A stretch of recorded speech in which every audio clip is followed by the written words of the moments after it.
Welcome to episode 6 out of 12 on our Altar Oracle Statue Deck Kickstarter.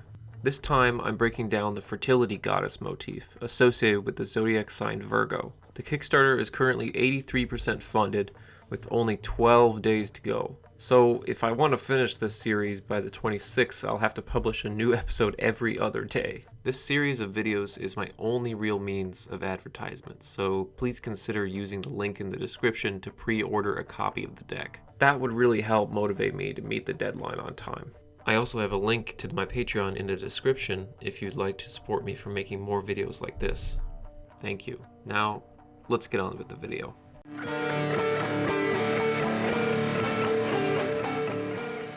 And now we get to Virgo with CEREA. And CEREA is a very fitting name. It's taken from Ceres, which is not only a planet, a dwarf planet in the asteroid belt, but also a Roman deity, the goddess of farming and agriculture and the harvest. Ceres and CEREA have a root in the same word for cereals.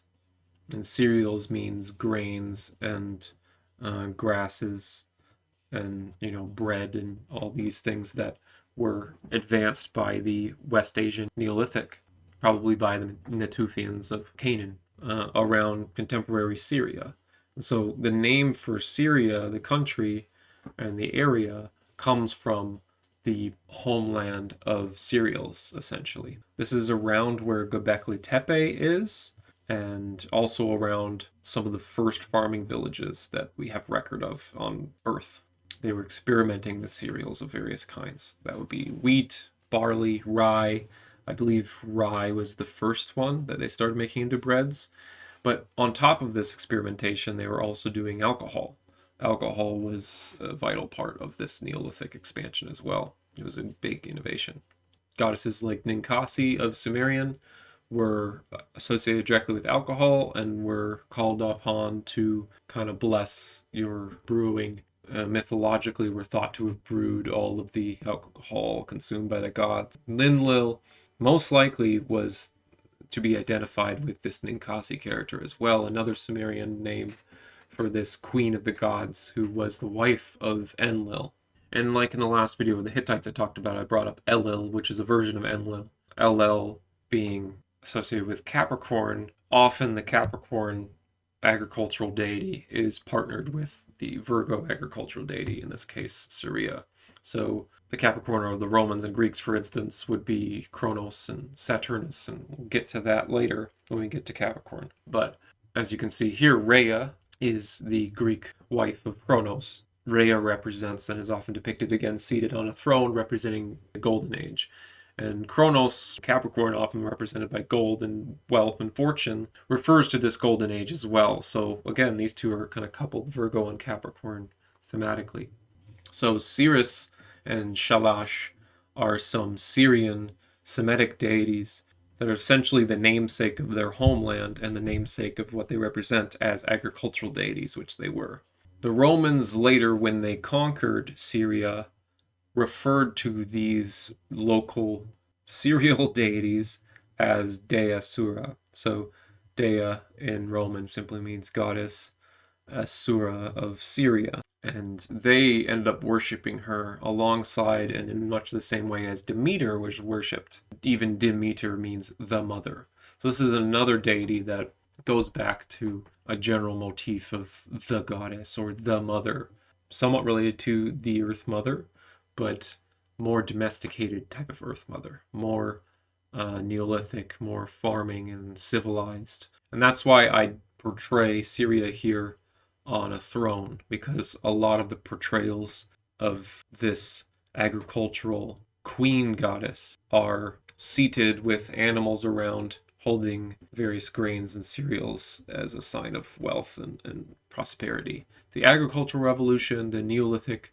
was essentially a golden age where there was plenty. They were first kind of forced into that choice of agriculture out of desperation because there was famine and drought, but it forced them to go away from more hunter-gathering and shepherdry to settle down and start trying out and experimenting with different kinds of cereals and producing that into edible foods to distribute to people. And that ended up spreading and becoming a radical cause for population and the origin of civilization.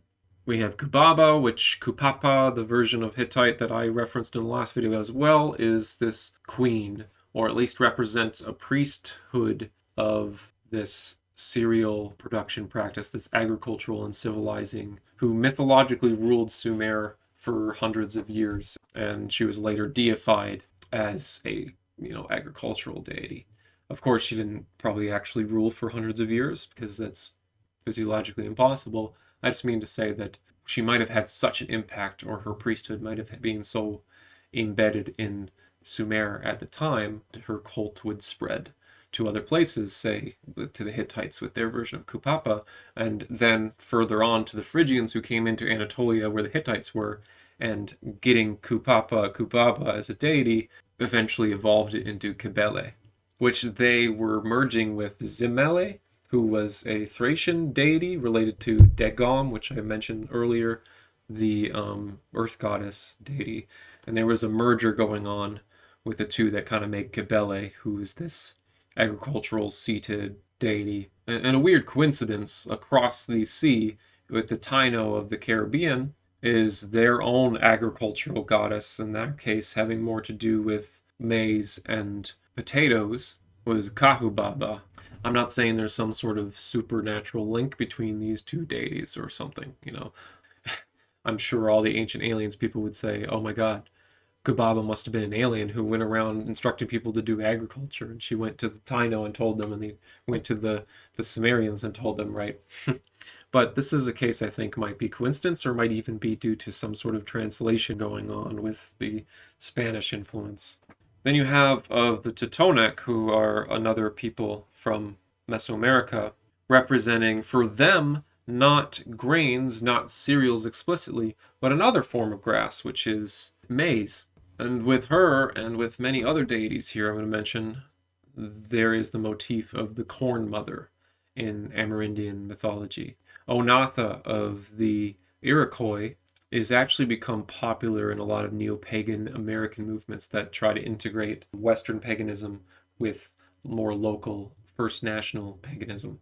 And I think that's a very noble attempt to do it. Onatha is quite well worshipped in that sense. I mean, America has become a bread basket for corn in many ways, so it's fitting that that would be a motif that Americans ought to, recognize and respect and pay homage to. You got Chicomecoatl of the Aztecs, also a corn mother. Utset of the Zia, that's a Pueblo people. The Pueblo people, by the way, Pueblo is just a term by the Spanish to refer to the kind of dwellings that Pueblo Indians lived in the Southwest, but Zia are like one group that is part of a different language family from, say, the Hopi or the Dena, the Navajo, for instance. They're all kind of forced into one category, but they all have a fairly different history and different times that they came into that area to settle. And there was a time when they coexisted, all having their own kind of forms of civilization. But nonetheless, they all relate to this corn mother that probably spread similar to the Western Neolithic, how it spread grain from a common source somewhere in the Levant.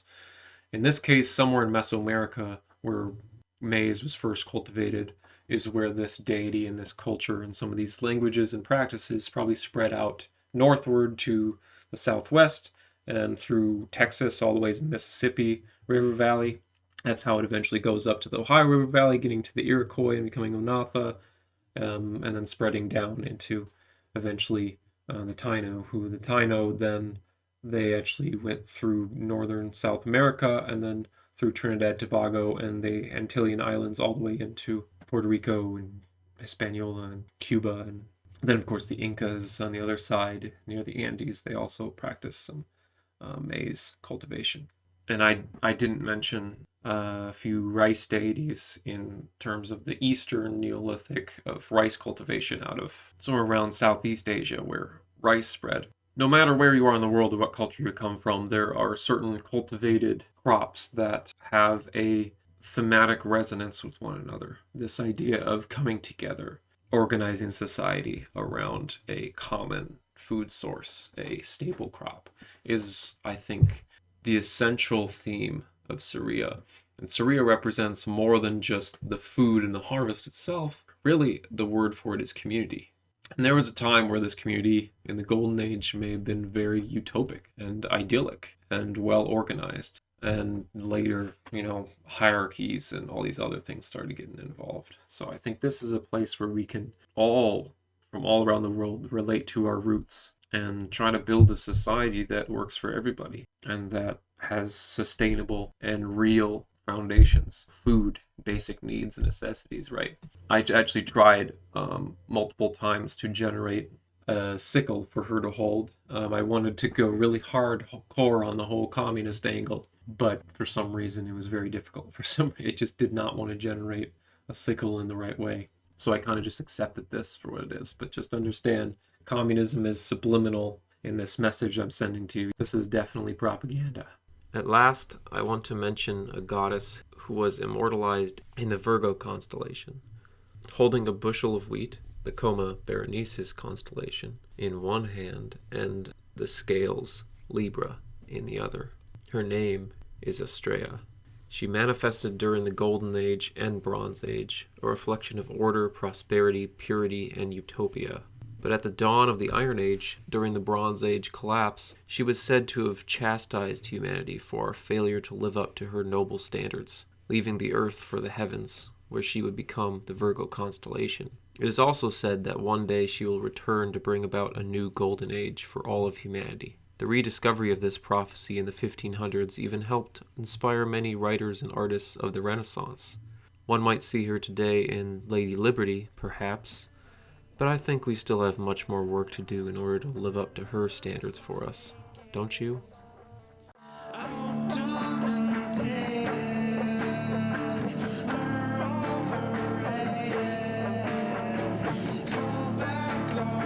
Stay